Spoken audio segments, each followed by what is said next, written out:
প্লাস্টিকের বোতলে উৎকৃষ্ট মানের কালিজিরা জাতের চিনিগুড়া ধানের পরীক্ষামূলক চাষ করে প্রথমবারেই সফলতার মুখ দেখেছেন ডাক্তার নাফিসা জাহান। ৫ শতাধিক প্লাস্টিক বোতলে রোপণ করা মাত্র ১ কেজি ধানের বীজ থেকে হওয়া ধান গাছের প্রতিটি থোকায় এসেছে ধান। সেই ধান থেকে প্রায় ৫০ কেজি চাল পাবেন বলে আশা ডাক্তার নাফিসার। তবে এটি কোনো গবেষণার অংশ নয় বলেও জানান তিনি।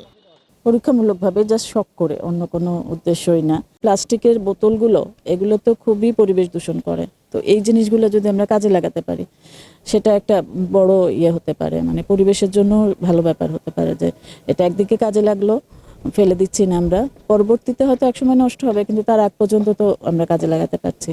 বাগান মালি আনোয়ার হোসেন জানান, ছাদে ধান চাষে প্রথমে কিছুটা শঙ্কা থাকলেও ধানের শীষ আসার পর সেই শঙ্কা কেটে যায়। ৫ লিটারের যে তেলের ক্যান, ওই ক্যানগুলো আমি সংগ্রহ করতে থাকি বিভিন্নভাবে, ফেরিওয়ালার কাছ থেকে, তারপর বিভিন্ন বাজারঘাট থেকে আমি ক্যানগুলো সংগ্রহ করতে থাকি। আর এইগুলো আস্তে আস্তে মাটি এবং ভরতে থাকি।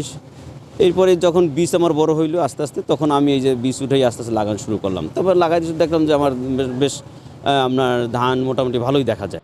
এদিকে ছাদে ধান চাষের বিষয়টি অন্যরকম আনন্দ দিয়েছে বলে জানান প্রতিষ্ঠানটির কর্মচারীরা।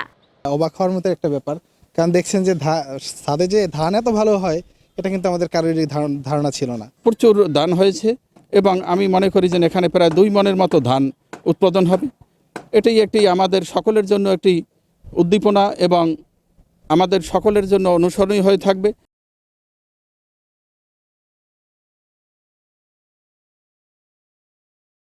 ডাক্তার নাফিসার এ উদ্যোগ ছাদ বাগান করতে সারা দেশের উদ্যোক্তাদের উৎসাহিত করবে, এমনটাই প্রত্যাশা নগরবাসীর। বিজয় টিভি নিউজ ডেস্ক।